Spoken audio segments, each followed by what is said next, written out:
Bonsoir tout le monde. Bienvenue à cette conférence ICM Amos. Je vais me présenter correctement. C'était l'Halloween, il fallait en profiter un peu quand même. Robert Cloutier, je suis le président de la section ICM à Amos. Et avant d'aller plus loin, je veux remercier nos commanditaires. La saison 2023-2024 est terminée. Maintenant, c'est la 24-25. On a déjà quelques commanditaires, plusieurs commanditaires en fait, qui ont renouvelé. Ceux qui réalisent qu'ils n'ont pas encore renouvelé, c'est le temps de le voir puis nous le confirmer rapidement. Je vais vous ajouter dès que je vais recevoir votre confirmation. Un gros merci en passant aussi aux commanditaires Cocktail qui nous permettent justement de vous offrir le rafraîchissement là, avant la conférence. ILEC Industrie, le citoyen d'Aricana, MI3 Communication financière et Forage Nordique qui est maintenant Forage RJLL. Merci Nico. Comme l'année passée, on continue avec les bourses, 5 bourses de 1 000 $ aux étudiants, 2 à Noël, 3 en juin. C'est vraiment des bourses de présence. Fait que les étudiants doivent être présents. Alors j'ai 18 ans, étudiant à temps plein. Toutes disciplines confondues, que ça soit en sciences, sciences sociales, c'est parfait parce que l'industrie minière, on n'a pas seulement besoin d'ingénieurs et de géologues. On a besoin de toute la variété des gens qui sont intéressés. L'idée d'offrir la bourse à ceux qui se présentent, c'est pour leur permettre de se développer un réseau. Ici, en venant, vous avez l'occasion de rencontrer des professionnels du secteur minier, puis de jaser avec eux autres, puis vous développer un réseau social dans le secteur. Je l'ai souvent dit, ce n'est pas juste ce que tu connais, c'est aussi qui tu connais. Ça vaut la peine de venir faire un tour. En plus, cette année, on a rajouté une nouveauté. Si vous venez avec quelqu'un qui participe pour la première fois, vous avez une chance de plus, un billet de plus dans le pot pour le tirage. Justement, la feuille de présence qui circule. OK. Elle circule, elle est dans les mains à Ghislain qui marche relativement vite avec, là. Pourrait circuler plus vite. Évidemment, inscrivez-le si vous êtes étudiant. Puis inscrivez-le aussi si vous avez un ami invité avec vous. En même temps, ça sert à vous envoyer les PDF des présentations. Puis ceux qui participent pour la première fois, si vous avez une carte d'affaires, mettez-la dans la petite boîte là, que Ghislain a dans les mains. Ça me permet d'avoir votre adresse courriel de façon lisible. Merci. À chaque fois, il y en a tout le temps que je n'arrive pas à déchiffrer. Ça m'amène aussi, si vous changez d'adresse courriel, n'hésitez pas à me le signaler. Ça me permet de continuer de vous envoyer les invitations. Les gens qui sont en ligne, indiquez-moi votre adresse courriel aussi. Ça me permet de savoir à qui envoyer les PDF des présentations. Si je n'ai pas votre adresse courriel, je ne peux pas vous l'envoyer. Justement, les gens en ligne, les conférences sont enregistrées et sont conservées sur Facebook. On peut les regarder en live sur Facebook et sur Zoom. Mais on a une nouveauté aussi cette année. Depuis aujourd'hui, en fait, on a un canal sur YouTube. Presque toutes les conférences depuis 2017, je pense qu'il y en manque 4 seulement, qui ont été transférées sur ce canal-là. Vous pouvez retourner voir les conférences antérieures. À la prochaine conférence, il va y avoir aussi la possibilité de le regarder live sur YouTube.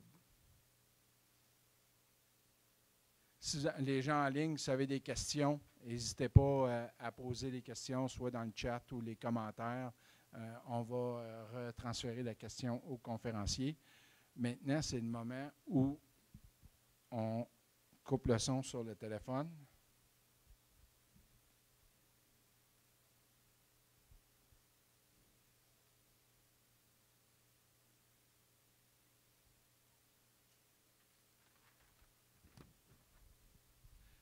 La conférence de ce soir est donnée par M. Marco Gagnon.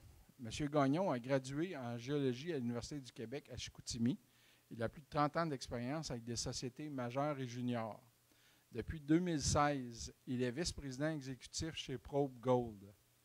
En 2007, il fonda Adventure Gold et fut le président, chef de la direction et administrateur jusqu'à sa fusion avec Probe en 2016.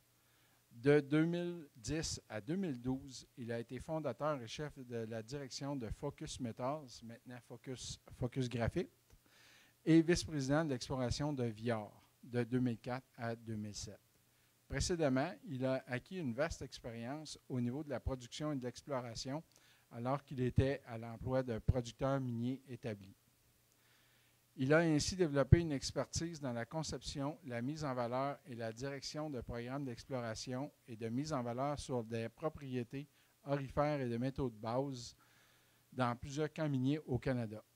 M. Gagnon est aussi le président du conseil d'administration d'Ariane Phosphate, le président sortant du conseil d'administration de Consorem et un ancien président de l'Association minière du Québec. Marco.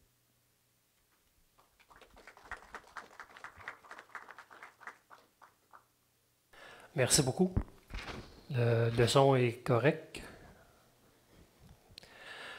Merci Robert de l'invitation. Puis merci beaucoup. C'est correct? Ouais, merci aussi pour votre présence ce soir pour la présentation. Et puis ceux qui sont joints à nous aussi virtuellement pour la présentation. Donc, le titre de la présentation, le titre de présentation, progression du projet minier Novador et mise à jour des activités d'exploration de Probe Gold en Abitibi. Donc, principalement, je vais m'attarder à qu'est-ce qu'on fait pour l'avancement du projet minier Novador. Puis aussi, on a des activités d'exploration sur le site du projet minier, mais également sur d'autres propriétés à Val-d'Or et puis également là, dans le secteur de Détour. Donc, vous êtes familier avec cette diapositive-là. Donc, il y a des énoncés prospectifs. Et puis également, étant donné qu'on va parler de ressources, bien, il y a aussi les déclarations par rapport à l'instrument national de 4301. Qui sommes-nous? Qu'est-ce qu'on fait? Un peu, c'est pour vous montrer là, ici qu'est-ce qu'on fait chez Probe. On croit qu'on est un chef de file. On est quand même, c'est assez gros, le Probe, depuis 2016. On est toujours en constante croissance. On est bien établi, bien financé, bien supporté par des différents fonds institutionnels.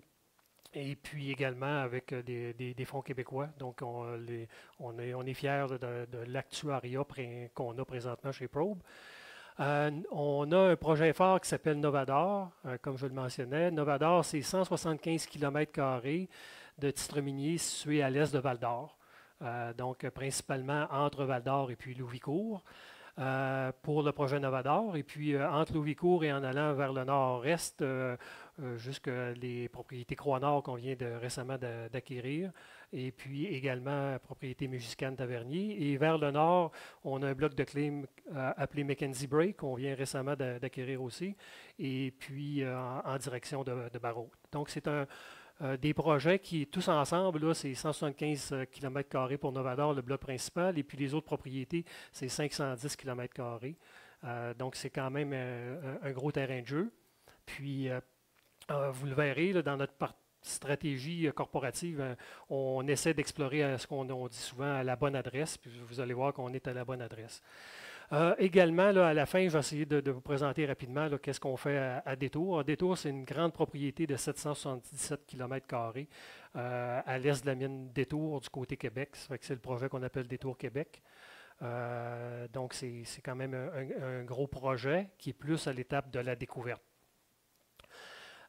Donc, une équipe de gestion avec une bonne historique de découverte. Quand on a fait la transaction avec Probe en 2016, l'équipe de Probe, David Palmer, Patrick Langlois et puis Yves Dessureau avaient vendu le projet Borden, qui est maintenant en production, à Goldcorp pour un demi-milliard. Donc, ils avaient fait une belle transaction structurante pour leurs actionnaires. Et puis, ils ont évalué plusieurs opportunités. Puis, avec Adventure, on avait un bon, je dirais, complément. Nous, les actifs, eux, ils amenaient aussi des nouveaux actionnaires différents. La base d'actionnaires d'Adventure Gold, c'était plus européen, puis je dirais aux États-Unis, alors qu'eux, c'était très fort au Canada. Donc, on a combiné les deux actifs ensemble. Puis, depuis 2016, bon, on explore ensemble, puis les projets d'Adventure sont devenus des projets de Probe. Présentement, on a environ 35 personnes au bureau de Val-d'Or, des emplois directs et indirects. On a quand même beaucoup d'activités de forage. On travaille beaucoup avec des consultants. On essaie de travailler avec des consultants de la région. Ça fait partie de notre mandat, pas parce qu'on est écologo, mais parce qu'aussi on y croit, de travailler avec des partenaires locaux. Depuis 2016, c'est plus de 85 millions d'investis à Val-d'Or, puis avec cette année, on investit environ 20 millions. Fait que ça va être au-dessus de 100 millions qui vont être investis là, sur les projets de Val-d'Or depuis 2016. Donc, bien financé, on a un peu plus de 30 millions dans les coffres, bien supporté par des fonds institutionnels. Eldorado possède tout près de 10 % du capital action. Puis, depuis l'an dernier, on transige au TSX. Donc, on a laissé le TSX Venture pour maintenant transiger au TSX. Nos valeurs fondamentales, collaboration, responsabilité, innovation et intégrité. Donc, ça représente bien qui on est chez Probe. Je parlais un peu de la stratégie. La stratégie corporative, c'est vraiment d'explorer le long de segments aurifères bien connus en Abitibi. On les connaît bien, ces segments-là. Donc, si on part du nord, la structure principale de Détour, la mine Détour est ici. Donc, on explore le long de structures qui sont prouvées, connues. Ici, c'est la faille Casa-Berardi. Donc, on a des propriétés là, du côté est, là, en se dirigeant vers Lebel-sur-Quévillon. Des propriétés d'exploration. On a également là, une bonne partie de tout le camp là, de Val-d'Or du côté est. On va le voir sur d'autres figures qu'on est bien implanté du côté est. On a une petite propriété aussi en coentreprise qui s'appelle du Buisson, vraiment là, tout près là, de Goldex également. Donc ça, c'est l'ensemble des propriétés. Principalement, le projet Novador, c'est le bloc principal de Claim qui est situé ici. Vous avez l'intrusion de Bourlamac en rose ici. Donc, c'est le bloc là, qui est situé entre le Pluton, le Tiblemont et puis l'intrusion de Bourlamac dans les volcaniques. Puis ça, c'est recoupé par une structure aussi qui est moins connue, la structure Garden Island. Mais c'est une structure aussi qui est vraiment une structure profonde avec vraiment une signature qu'on voit que de chaque côté, on a des domaines géologiques distincts.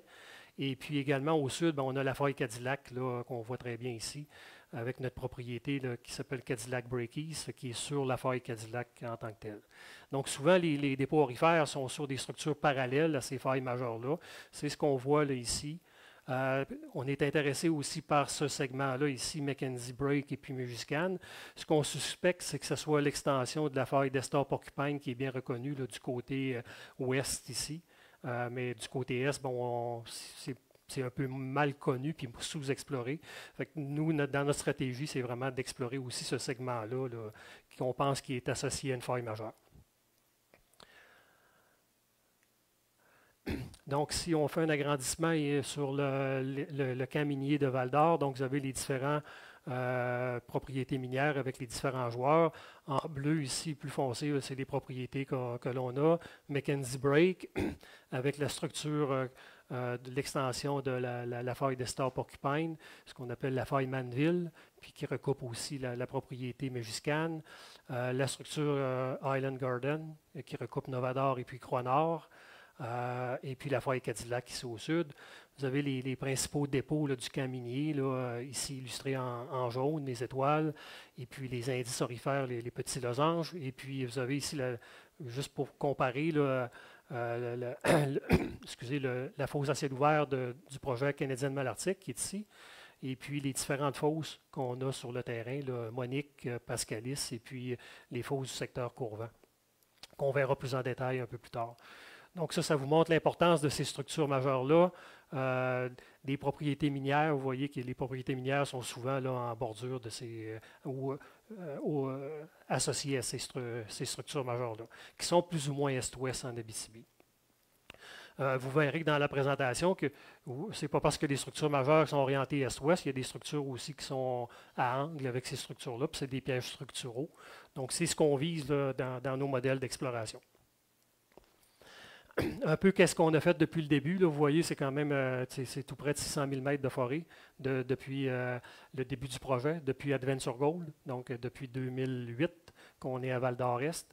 Vous voyez ici, c'est vraiment l'ensemble de toutes les collets de forage. Vous voyez que c'est les ressources.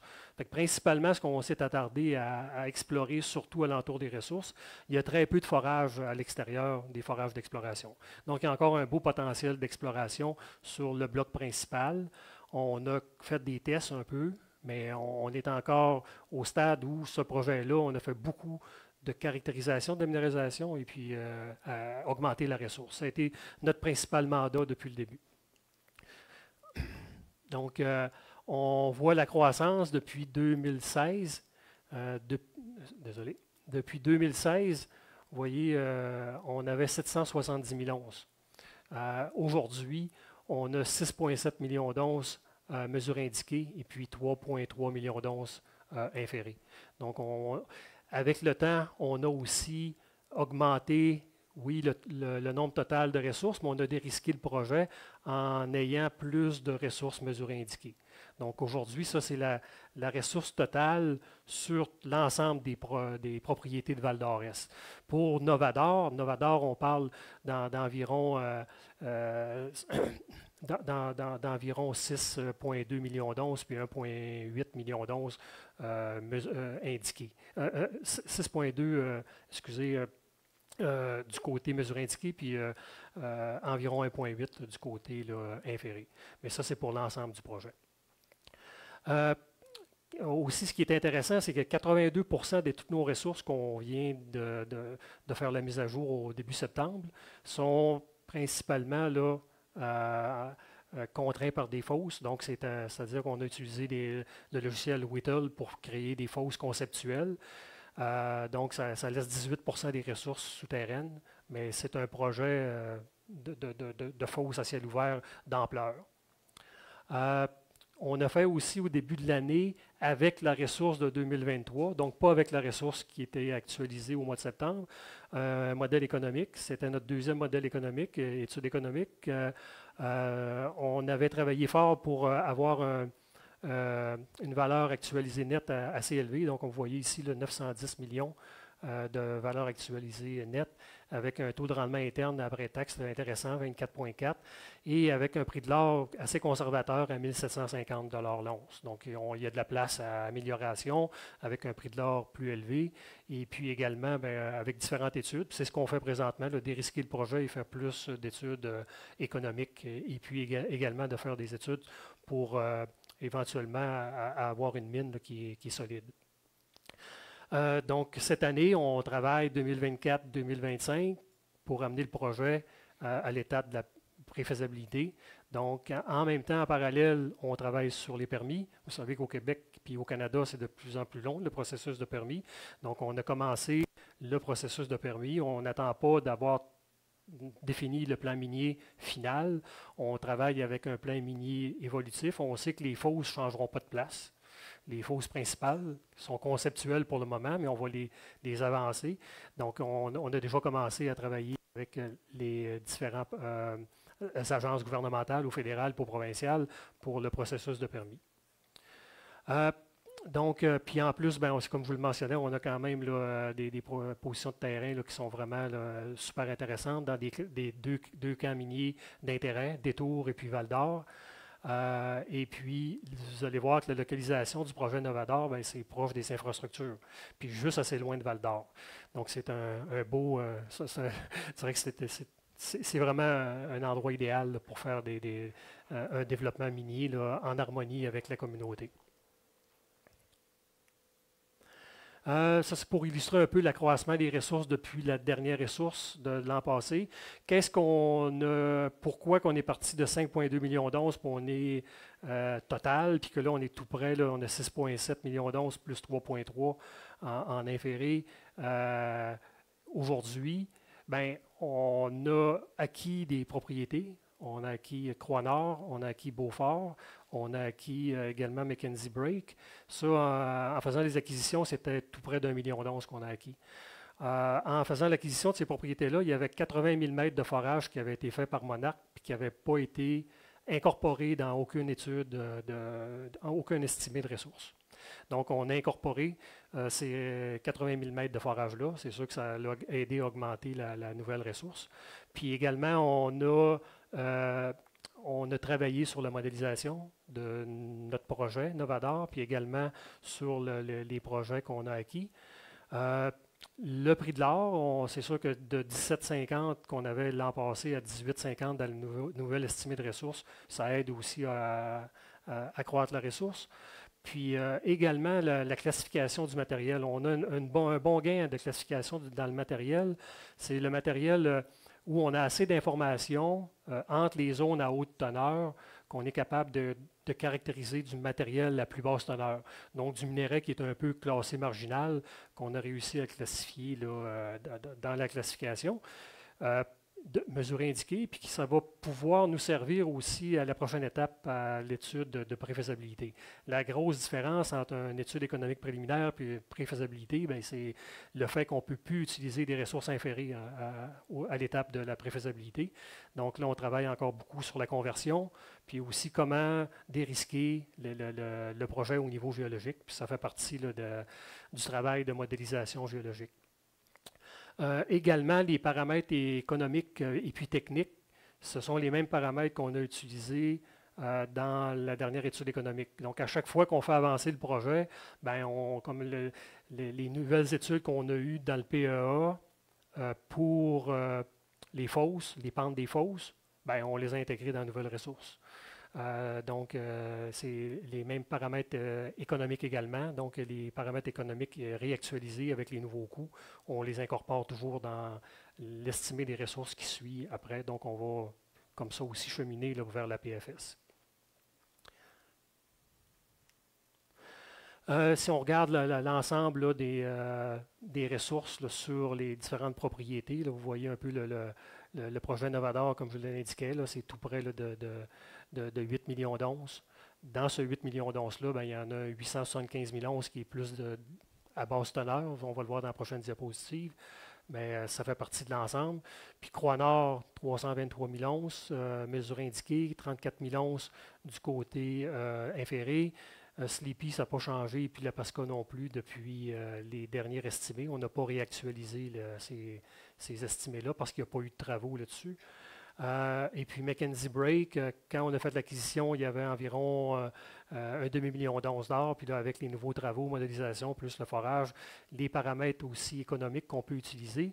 Avec un moulin central, c'est sûr que c'est plus intéressant d'amener du minerai ici que de prendre le minerai puis de l'envoyer à Malartic ou ailleurs. Le coût de transport n'est pas le même. Donc, ça nous donne des teneurs de coupure plus intéressantes. Puis on est capable d'avoir plus de ressources. Donc là, on parle de ressources. C'est sûr qu'il n'y a pas de valeur économique là-dedans. Dans la prochaine étude, on va voir avec la PFS combien on va être capable de convertir. Ça, c'est vraiment l'ensemble des ressources puis la distribution des fosses sur le projet Novador. Donc, c'est un agrandi. Ce qu'on propose, c'est le moulin central que je vous mentionnais, tout près du chemin de fer. Donc, ça a une certaine utilité. Il y a du matériel qui peut arriver par train pour le moulin. Donc, on peut amener beaucoup de matériel qui peut arriver par train au lieu d'amener le matériel par camion. On pourra amener éventuellement du minerai qui pourra arriver par train. Donc, ça fait partie du concept. La fosse principale, la plus grande fosse, on le voit, c'est additionné ensemble. C'est tout près de 4 millions d'onces pour la fosse Monique. Pascalis, on parle de tout près de 1,4 million d'onces. Et puis, même Beaufort, on a regardé cette année, c'est vraiment des premières études, là, parce que la modélisation puis les modèles qu'on a fait 3D sont faits pour des modèles souterrains, mais on voit qu'il y aurait un potentiel aussi de faire des fosses à ciel ouvert alentour des infrastructures de Beaufort. Donc, on a mis un buffer, une zone tampon alentour des infrastructures, puis on a vu qu'est-ce qu'on pouvait faire aussi alentour. Puis, la minéralisation de Beaufort, ben, c'est la même que ce qu'on appelle le couloir aurifère Courvent. Donc, c'est le même genre de minéralisation. Donc, on va le voir un peu plus loin là, dans la présentation. Vous voyez les teneurs du 1,6 g fosse à ciel ouvert ici, du 1,4, 2,5, tout dépendant de la catégorie. Ici, on parle tout près de 1,5 pour Pascalis, puis du 1,4 en moyenne là, pour Monique. Là. Puis ce que je mentionnais tout à l'heure, ben, si on rapporte les teneurs ici supérieures à 0,4 g par tonne, il y a du matériel qui pourrait être intéressant à être usiné à la fin de la durée de vie de la mine. Donc du matériel environ à 0,3 g par tonne. Ça nous donne là, 507 000 onces plus 68 000 onces qu'on pourrait là, aller chercher en plus. Si on regarde dans des vues en 3D, puis ça nous donne un peu aussi la vision d'où on est rendu, puis qu'est-ce qu'on peut faire avec ces différentes ressources-là sur les différents dépôts. Donc, la fosse de Monique aujourd'hui, ça c'était la fosse de 2023. Vous voyez que maintenant, sous terre, ben, on a été chercher beaucoup de ressources. Il y a beaucoup moins de ressources sous terre parce que les pits creusent beaucoup plus. Dans les pits de l'étude de préfaisabilité, c'est sûr que les pentes, probablement qu'ils vont être assez respectées, mais c'est sûr qu'on va aller chercher beaucoup moins en profondeur, c'est bien évident. Donc, ça montre un peu l'augmentation de la ressource, puis les trends qui sont encore ouverts en profondeur. Donc, on parle d'exploration ici en profondeur qu'on a commencé à en faire, mais c'est principalement là, de l'exploration open pit qu'on a fait là, par le passé. C'est vraiment définir les ressources à l'intérieur des fosses. Pascalis, même chose. Ce qu'on a fait différent cette année par rapport à l'an passé à Pascalis, tout près du chemin de fer, déjà à l'étape de la ressource, on a enlevé cette fosse à ciel ouvert-là. On va la garder pour une opération souterraine parce qu'on veut garder une zone tampon d'à peu près 500 mètres minimum par rapport au chemin de fer. Donc, on l'a enlevé de la ressource parce que de toute façon, dans l'étude économique qui suit dans la PFS, ça ne sera pas là. Donc, déjà, on l'a soustrait. Et puis, on voit l'ancienne mine Béliveau. Puis, on voit qu'en profondeur, ben, la minéralisation se poursuit. Là, avec les nouvelles fosses, ça creuse un peu plus. Et puis, on voit que le potentiel d'exploration encore en profondeur est là. Vers le nord, c'est la même chose. Donc, les zones sont encore... on peut encore accroître la minéralisation. Du côté de Courvent, on voit ici qu'est-ce qui a été miné historiquement, la mine Bussière.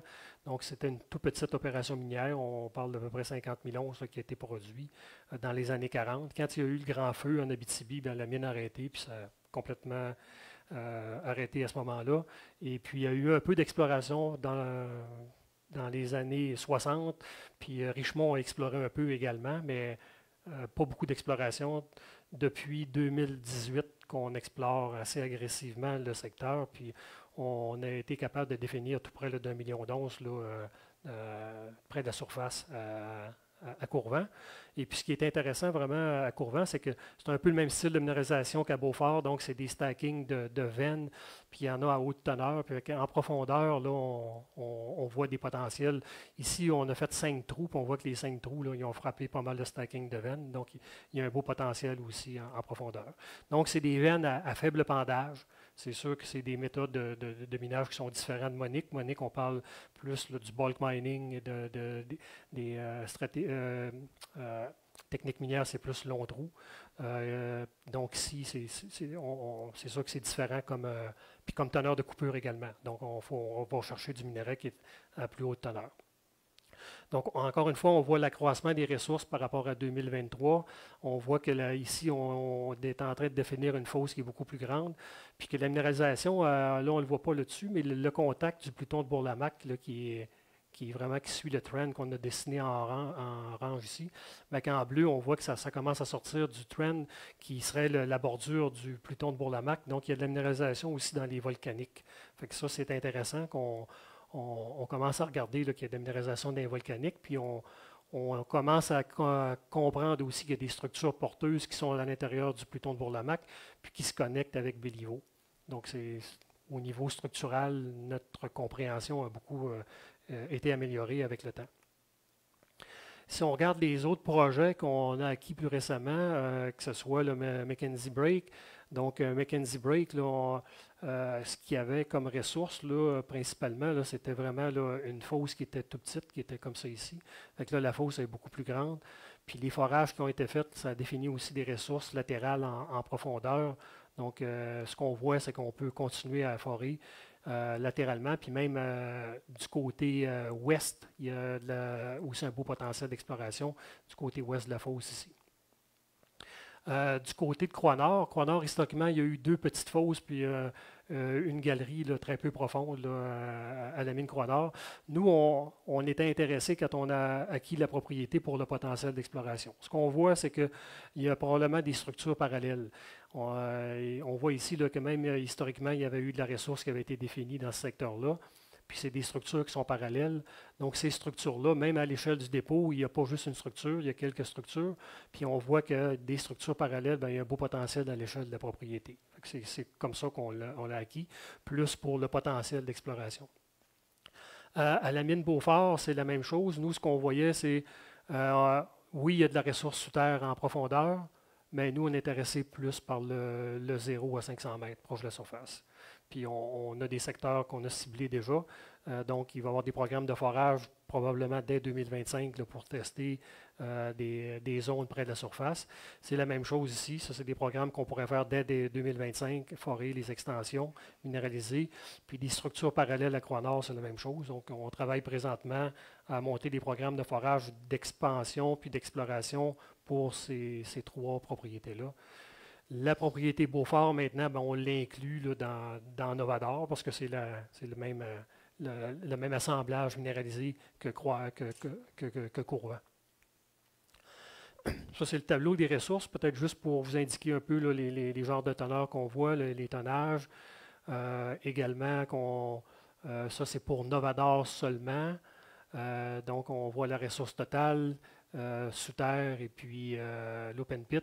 Les fosses à ciel ouvert, donc on voit que c'est des teneurs là, qui sont en haut du 1,5 g en moyenne. Fait que c'est des teneurs qui sont intéressantes.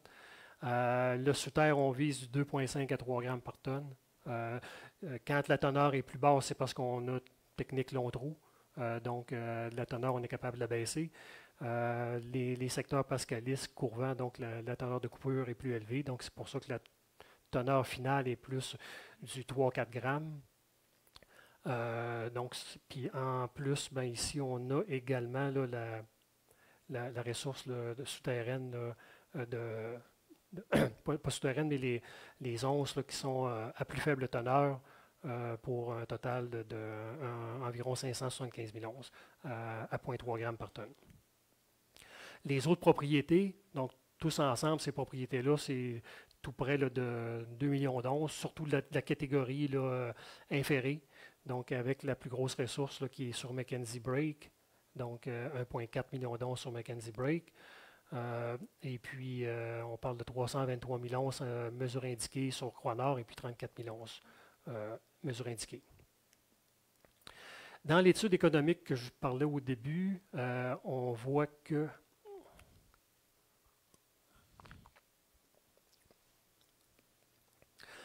c'est un modèle économique qui est assez robuste, puis la durée de vie de la mine, c'est quand même intéressant. On parle de 12,6 années, puis avec une production significative, là, 255 000 onces. Puis ça, c'était basé sur la ressource de juillet 2023. Donc, avec la nouvelle ressource, on pense qu'on est capable d'améliorer notre sort, soit en extensionnant la durée de vie de la mine ou en augmentant la production par année. Mais je pense que ce qu'on vise plus, c'est d'extensionner la durée de vie de la mine, parce que c'est sûr que si on augmente la production, ben, les coûts en capitaux vont augmenter, le moulin est plus gros, donc c'est un choix qu'on est en train d'évaluer. Le cash cost est vraiment intéressant, 841, et puis tout inclus, c'est environ 1040 donc, dollars de l'once. Donc des prix intéressants. Le code base avait été étudié à 1750. 910 millions après taxe de valeur actualisée nette. Puis vous voyez, bon, ça c'était à 2000. Avec des prix d'aujourd'hui, ben, c'est sûr que c'est pas mal plus intéressant que ce qu'on a présenté dans le code base. Ça, c'est le plan minier, l'aménagement de surface. Donc, on voit qu'on a sélectionné tout le design, que ce soit les halles d'astérile, le, le, le, le tailing pond, le parc à résidus, merci beaucoup. Le parc à résidus. Donc, on voit qu'on essaie de minimiser l'impact au sol. Donc, ici, on voit les différentes, le design de tout ça. Monique en rouge. Tout ce qui est en rouge, c'est vraiment les fosses qu'on garde. Vous voyez qu'on ne garde pas toutes les fosses. On en garde une principale ici, Pascalis. Une petite ici qu'on sert que c'est stratégique d'aller chercher un peu de minerais, mais aussi aller chercher de la moque éventuellement pour les infrastructures. Et puis également les deux fosses de Courvent, la fosse qu'on appelle Courvent Bussière Creek, et puis également la Courvent Southwest. Il y aura aussi un chemin entre Monique, ici, pour aller jusqu'au moulin, le moulin principal qui est situé ici. Donc on parle du bout ici, là, aller jusqu'au moulin, on parle de 4,5 km. Donc, ça vous donne un peu l'ampleur. La capacité, qu'est-ce qu'on a regardé, c'est vraiment 15 000 tonnes par jour au début, puis une expansion à l'année 6 à 19 000 tonnes par jour. On regarde aussi là, pour remblayer certaines fosses. Donc, faire du minage en séquence. Donc, à Monique, on sait qu'on est capable de faire une fosse nord-ouest, puis après ça, prendre le matériel du sud-est puis l'amener dans la fosse nord-ouest. Puis utiliser la fosse de Pascalis comme parc à résidus, éventuellement, quand le petit parc à résidus ici va être plein. Donc, c'est le concept qu'on essaie d'utiliser, d'être innovant, de maximiser aussi l'empreinte au sol pour avoir le moins d'impact possible.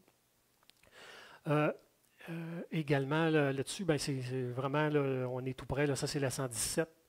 Donc, il y aurait une petite route d'accès pour aller jusqu'au moulin. Les autres routes industrielles, ben, c'est tout le projet minier. Donc, il y a moins d'impact avec la collectivité. L'accès au chemin de fer, comme je le mentionnais, qui est important dans notre plan. Puis le réseau routier, ben, c'est vraiment, là, on est à 25 km de Val-d'Or. Donc, c'est quand même tout près. En parallèle avec les travaux, vous avez vu les travaux de forage, travaux d'ingénierie qu'on a fait au niveau puis des études économiques. Bien, pour avancer le projet vers, on continue les travaux de mise en valeur. Donc, on est un peu là, comme en phase 2. On a commencé déjà beaucoup d'études qui ont été faites en 2022-2023. 2024-2025, c'est un peu comme la phase 2 de ces travaux-là. Si on commence par le premier item qui est important, bon, ben, à partir du plus récent estimé de ressources, puis des modèles économiques qu'on a, ben, on est en train de faire un programme de forage de conversion d'environ 50 000 mètres. Puis on a commencé un programme de forage de condamnation pour les différents sites qu'on veut utiliser alentour des fosses. Donc, on a déjà tout près de la moitié de fait là, du 25 000 mètres de condamnation. Caractérisation géochimique des résidus miniers et des stériles, on a déjà commencé depuis 2022, mais ça, c'est un exercice qu'il faut toujours continuer. Au fur et à mesure que la ressource grandit, bien, il faut caractériser le matériel. Poursuite des essais métallurgiques. On a la chance aussi que ces trois anciens sites miniers. Donc, il y a eu de la production minérale à Courvent, il y a eu de la production minérale à Beaufort, que c'est le même genre de minéralisation. À Pascalis, la mine Béliveau, c'est la même chose. On a eu accès à pas mal d'informations. Puis la petite fosse à ciel ouvert de Monique, ben, c'est la même chose. Donc ça nous aide beaucoup. Mais on a refait d'autres tests métallurgiques là, pour raffiner nos études. Là, on était présentement en phase 2 de forage géotechnique. Donc, on avait déjà fait des forages géotechniques pour caractériser le mort-terrain. Là, on en continue d'en faire. Cette année, c'est une grosse année de forage de géotechnique. Là, donc, programme d'automne et d'hiver qui est en cours là, pour caractériser le mort-terrain sous les différents endroits où on planifie des infrastructures. Phase 2, caractérisation, milieu physique et biologique. Donc, on a eu des équipes de biologistes, là, ensuite, on a des ingénieurs pour que ce soit au niveau hydrogéologie, également caractéristiques du roc. Donc, on a quand même beaucoup d'études en parallèle d'ingénierie pour caractériser le milieu physique et biologique. Au niveau des travaux de mise en valeur, bien, on essaie de travailler beaucoup avec les différentes parties prenantes, les universités, on a des projets de recherche qu'on participe, on essaie d'être innovant, puis ça s'inclut de la partie géologie, ingénierie, puis aller jusqu'au plan de restauration. Donc, on essaie d'être à l'avant-garde de ce côté-là. On a fait aussi démarrage de l'étude et sélection des sites, des aires d'accumulation, usines, donc c'est du détail qu'on fait avec la caractérisation en cours. Il y a des échanges avec les deux paliers gouvernementaux, fédéral et provincial, pour les évaluations environnementales de projets qui vont nous permettre à obtenir tous les permis. Donc ça, c'est quand même des études de longue haleine, puis c'est assez long. Donc on a commencé le processus. Donc on a déjà les guides, les lignes directrices de qu'est-ce qu'il faut faire pour le projet. Donc c'est vraiment adapté au projet. Donc on travaille avec les différentes agences provinciales et fédérales. Il y a beaucoup de collectes de données sur l'utilisation du territoire et des ressources. Donc, vraiment, là, qui a utilisé le territoire historiquement, avec les différentes parties prenantes aussi, on travaille beaucoup. Il y a des rencontres d'information, consultations, Premières Nations, municipalités, les utilisateurs du territoire, s'assurer là, que le développement va se faire en harmonie avec les différentes parties prenantes. Où on en est dans l'avancement du projet. Vous voyez qu'un projet, tantôt je parlais là, à Val d'Orès, on a commencé à faire de l'exploration en 2007-2008. Vous voyez comment que ça peut être long. Là. Donc ça, c'est seulement que pour le processus là, qu'on parle d'autorisation, quand on a déjà une ressource qui est solide, là, puis tous les travaux là, qui vont nous amener jusqu'au début de la production. Donc c'est quand même un travail de longue haleine.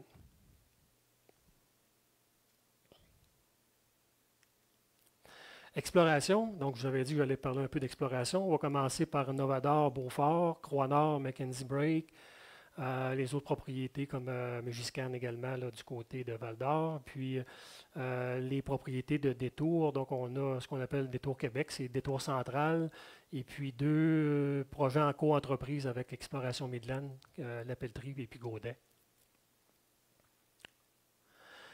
Donc ça c'est le bloc principal, Novador.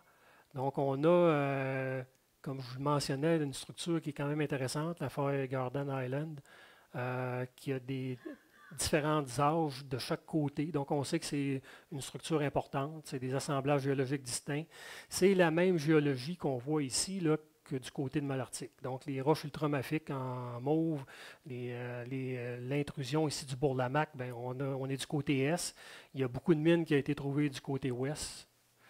Du côté est, historiquement, c'est ce qui nous a amené avec Adventure puis avec Probe à explorer beaucoup du côté est, c'est qu'on voyait qu'il y avait beaucoup moins d'exploration qui avait été faite par le passé, mais tous les ingrédients sont là.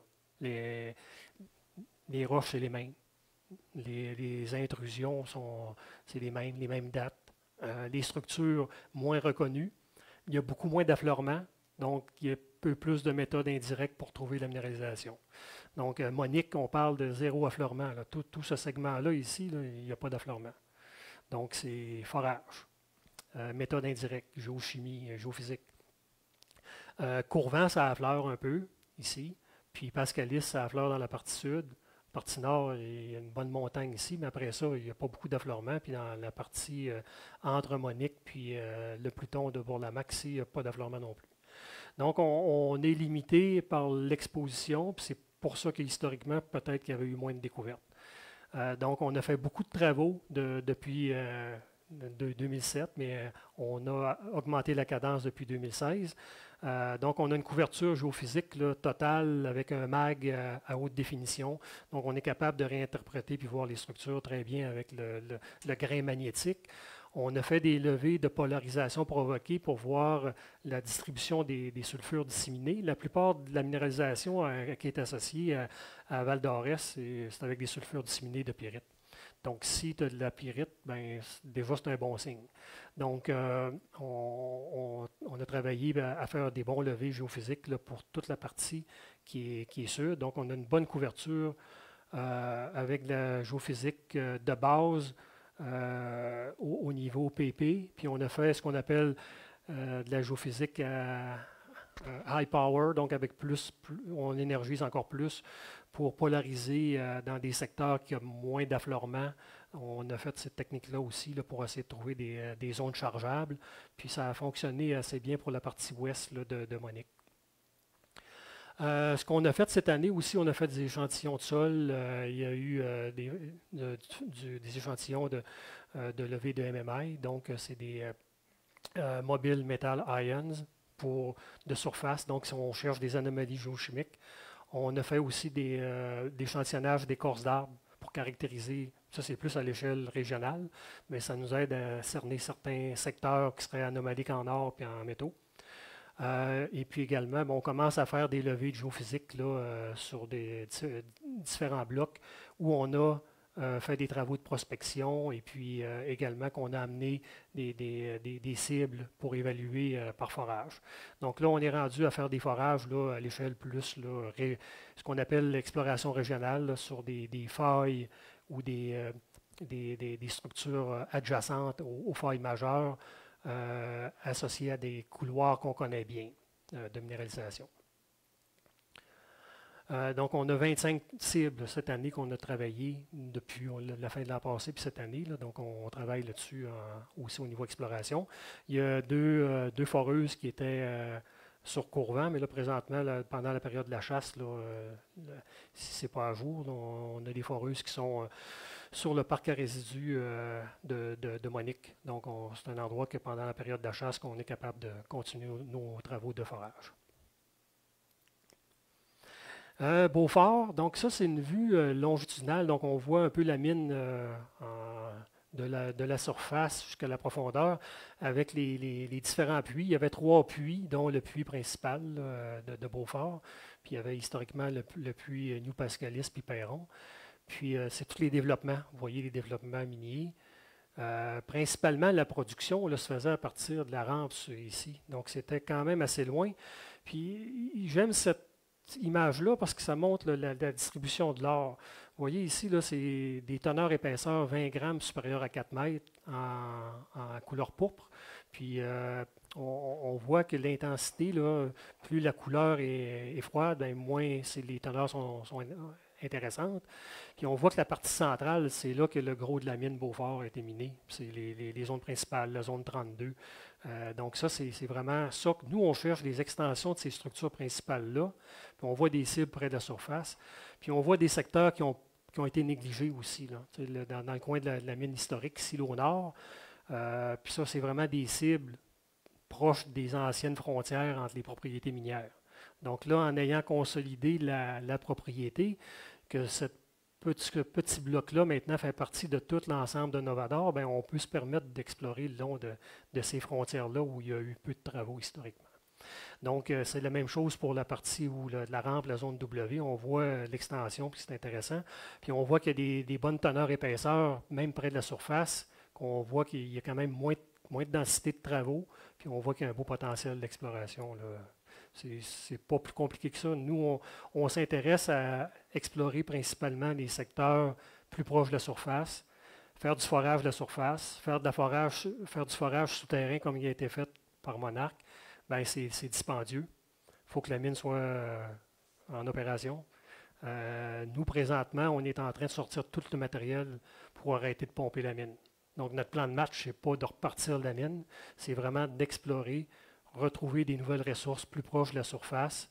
Puis, s'il faut qu'on reparte avec une rampe et descendre ici, ben, c'est pas mal moins compliqué que d'utiliser le puits actuel, puis, de se casser la tête à sortir du minerai là, 1 kilomètre de long, puis après ça, faire un petit tour dans la rampe. Tout ça pour du 4-5 grammes, ça ne fait pas de sens. Là. Mais du 4-5 grammes, ici, proche de la surface, si la géométrie est favorable, ben, ça fait du sens. Fait que c'est la stratégie qu'on a pour Beaufort, puis de l'intégrer dans notre plan minier éventuellement. Présentement, il n'est pas intégré dedans. mais éventuellement, il peut être intégré là, à la fin de la durée de vie de la mine. Vous avez vu que c'est environ 12,5 années. Donc, ben, Beaufort, si on a 3-4 ans de plus, ben, tant mieux pour le projet.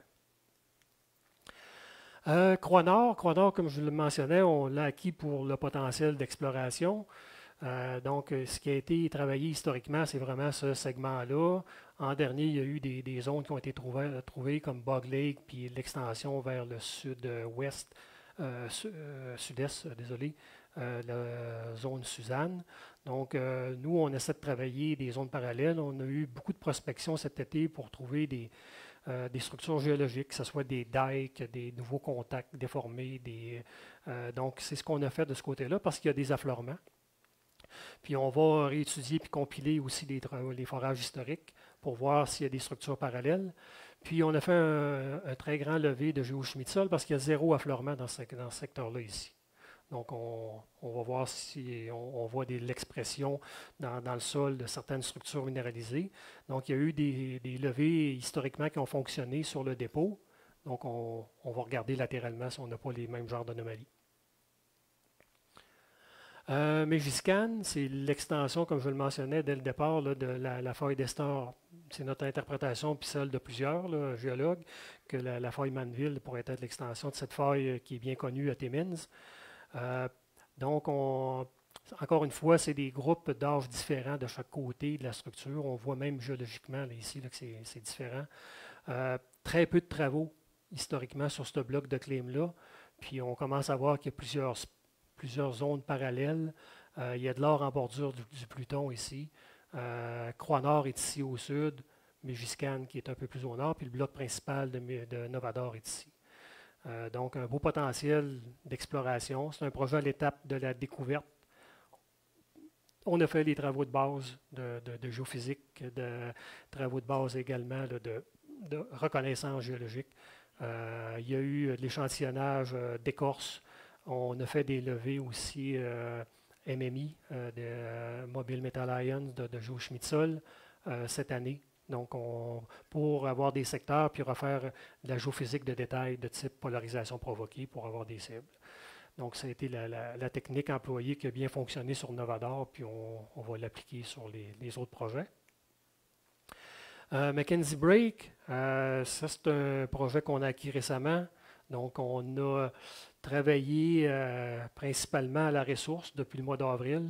On a été un peu sur le terrain, mais c'est un projet où on voit un beau potentiel de refaire la géologie de tout ce secteur-là. On croit que c'est un peu plus complexe, la géologie là, dans le secteur. Ce qui est intéressant, c'est qu'il y a une structure majeure qui est bien reconnue. Il y a des sédiments de type Témiscamingue. Donc, ça, généralement, le long d'une faille majeure, c'est intéressant. Donc, on va travailler ce segment-là. Puis, on pense qu'il y a une structure qui peut descendre aussi au contact là, du Pluton. Donc, ça, c'est des travaux 2025. Il va y avoir une campagne là, de validation des trous historiques, puis des campagnes de terrain. Mais déjà, avec la fosse puis le modèle géologique qu'on a pour la minéralisation, on voit qu'on peut faire du forage alentour de la ressource, puis c'est quand même pas compliqué là, pour la ressource d'augmenter la taille de la ressource. Cependant, pour avoir une bonne compréhension et un meilleur modèle géologique, bien, on veut faire des travaux aussi de géologie. Détour. Donc, Détour, comme je le mentionnais, c'est à la mine Détour Lake est ici. Au sud, il y a une zone à plus haute teneur qui s'appelle la zone 58. En 2022, on a fait des découvertes intéressantes. On avait fait 5 forages là, pour faire une section ici stratigraphique, pour on a intersecté les structures de type zone 58. Basse teneur, mais les structures sont là. Donc, on était quand même très excités quand on a vu la carotte, un peu désappointés quand on a vu les résultats. Mais c'est ça l'exploration. Souvent, on ne frappe pas toujours du premier coup. Cependant, la même année, on a frappé quelque chose d'intéressant, 0,2% à cuivre équivalent sur 346 mètres. Donc, c'est de la minéralisation cuivre, or, argent, molybdène. Donc, c'est quelque chose qui est vraiment atypique. Puis, on a fait des travaux cette année de suivi. On a fait des échantillonnages de sol. On a refait des travaux de géophysique pour voir l'extension de la minéralisation au niveau géophysique. Puis on pense qu'en 2025, on va être prêt là, pour refaire du forage là, sur cette nouvelle découverte-là. Puis également, là, le secteur proche de la frontière, on y croit encore beaucoup. Puis ces structures-là qu'on a eu de l'or historiquement ici et là, ben, on pense qu'on est à la bonne adresse, puis on va continuer d'explorer dans ce secteur-là. Ça fait le tour un peu là, du projet là, Détour. On a des projets en co-entreprise qui sont à l'étape de la découverte, comme le bloc Est, qui est vraiment là, au sud de Fénélon. Le dépôt Fénélon est ici. Donc, on cherche des structures parallèles sur ce segment-là ici. La propriété de la pelleterie aussi est en co-entreprise avec Midland, la partie sud. Nous, on a la partie centrale et puis la partie adjacente du côté Ontario, qui est à 100% probe. Et puis les projets en co-entreprise, ben, c'est 50%, 50%. Et puis on est opérateur. Donc on présente des programmes de forage ou d'exploration. Et puis on travaille en co-entreprise. Donc l'argent est partagé, les investissements en exploration sont partagés. Donc ça fait pas mal le tour de ce que je voulais vous mentionner au niveau exploration. Juste pour un peu conclure, si on a du temps, ben, j'aurai peut-être un peu plus en détail là, au niveau géologique des différentes zones minéralisées, mais peut-être qu'on gardera ça pour des questions spécifiques. Mais je tiens à remercier l'équipe technique de Val-d'Or. Je pense qu'on a une bonne équipe, puis c'est grâce à eux qu'on a avancé le projet jusqu'à où on est aujourd'hui. Donc, Marc s'est joint récemment à nous et c'est quand même très important. Marc a une bonne expérience en Abitibi au point de vue aurifère. Donc, on est très heureux que Marc se joigne à nous comme VP Exploration pour faire avancer le projet. Puis, pas seulement que le projet Novador, mais l'ensemble des propriétés d'exploration également. Tout le côté permis et puis relation avec le milieu, environnement, c'est notre directrice Chantal Dancause. Chantal est basée dans la région de Montréal, tout comme moi, mais est vraiment associée 100% du temps au projet Novador. Et puis, elle travaille aussi avec l'équipe en place pour tout le suivi de certification écologo. Donc, Marc, l'équipe, on s'assure des meilleures pratiques au point de vue environnemental quand on fait nos travaux d'exploration. Puis, Chantal est une partie prenante de ça. Les rapports également au niveau annuel que l'on fait avec la société. Chantal une bonne partie travaille beaucoup de ce côté-là. Tous les rapports ESG. Carole Desormeaux, ben, c'est un ingénieur minier qui travaille avec nous. Et puis, il y a le défaut aussi d'être géologue. C'est pratique. Donc, Carole travaille beaucoup avec l'équipe d'exploration pour tout ce qui est la partie ressources. Benjamin travaille sur la ressource, donc modélisation, gestion de la base de données. C'est pas mal le bras droit aussi à Marc à Val-d'Or. Puis on a la chance aussi d'avoir un super technicien là, qui est super intendant de toutes les opérations. Donc Mathieu Dessureau, c'est pas mal un projet clé en main qu'on a, l'équipe géologique, des professionnels avec l'interaction avec les équipes de forage, puis tous les travaux qui sont en arrière-plan là, au niveau des permis, demande de permis d'intervention en forêt. Donc, on travaille avec l'équipe technique pour maximiser le travail des géologues à faire de la géologie. Donc, c'est un peu comme ça que l'équipe est montée à Val-d'Or. Présentement, on est environ aux alentours d'une trentaine de personnes. Lorsqu'on a eu 12 foreuses en premier quart 2022, on avait plus de 75 personnes. On roulait avec une bonne cadence. Là. Quand on a fait un gros programme de forage de conversion et puis d'expansion. L'hiver prochain, on devrait rouler entre 6 et 8 foreuses. On est en train de faire le design là, du planning, mais encore une fois, là, on va monter, l'équipe va augmenter encore. Donc, période de questions. Si vous voulez un peu plus de détails aussi sur la géologie des zones minéralisées, j'ai gardé ça plus à la fin là, parce que ça va peut-être s'arrêter trop lourd.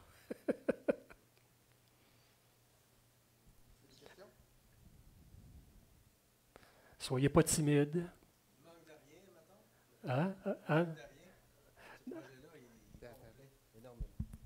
C'est rare qu'on voit des projets si détaillé avec diversification un peu partout, batholite, un peu entouré de les voisins qui sont Ostisco, qui sont Eldorado. L'adresse est incroyable, comme vous avez mentionné. Proche de Detour, c'est une bonne adresse. Fait que pour des investisseurs, c'est très intéressant à regarder. Ouais, Félicitations, vous avez fait une très belle présentation. Si on regarde justement investisseurs, hop, je pensais de celle-là, ouais. On voit les investisseurs, les principaux investisseurs, c'est quand même des investisseurs bien reconnus, là. Ouais. Donc, on travaille avec ces gens-là depuis plusieurs années. On a une question qui vient de Facebook. En fait, Jean-Pierre Thomasin te demande, y a-t-il des caribous dans ce coin? Très bonne question, Jean-Pierre. Et puis, je vais te répondre. On va aller voir la petite carte.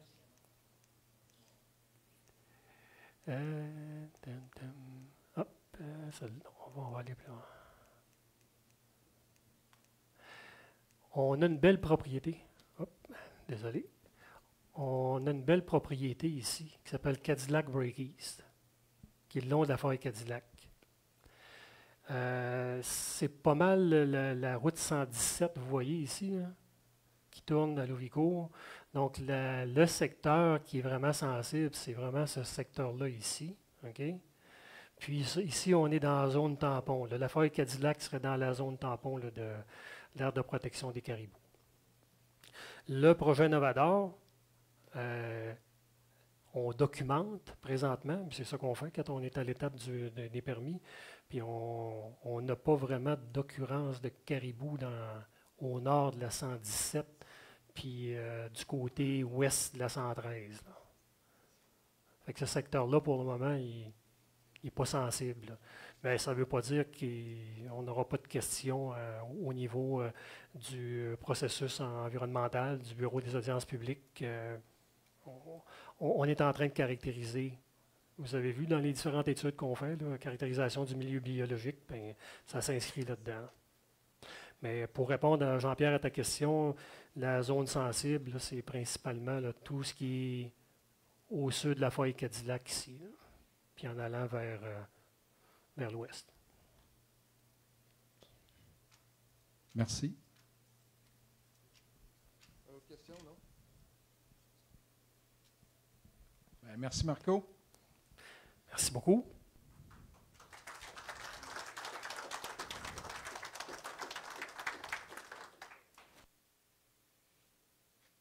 Non, ça a bien été.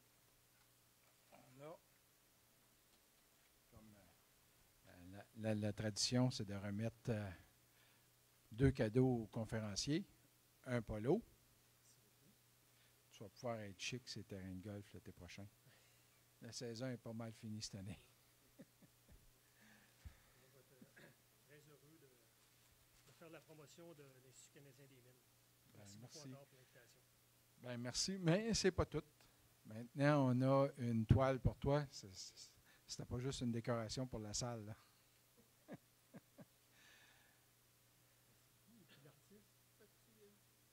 Ah. Oui, Marie-Josée, c'est elle qui fait c'est elle l'artiste.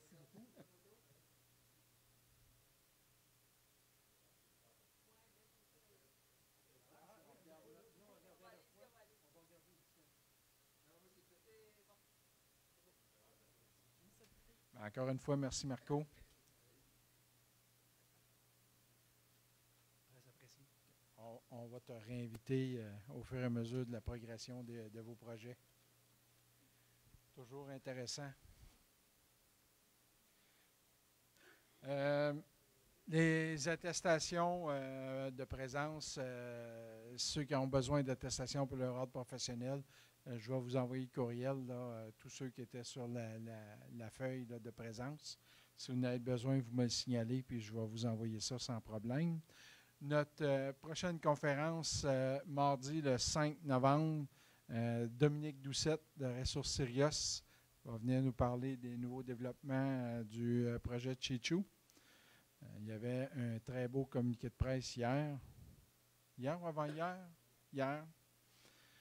Je vais souhaiter une bonne soirée aux gens en ligne.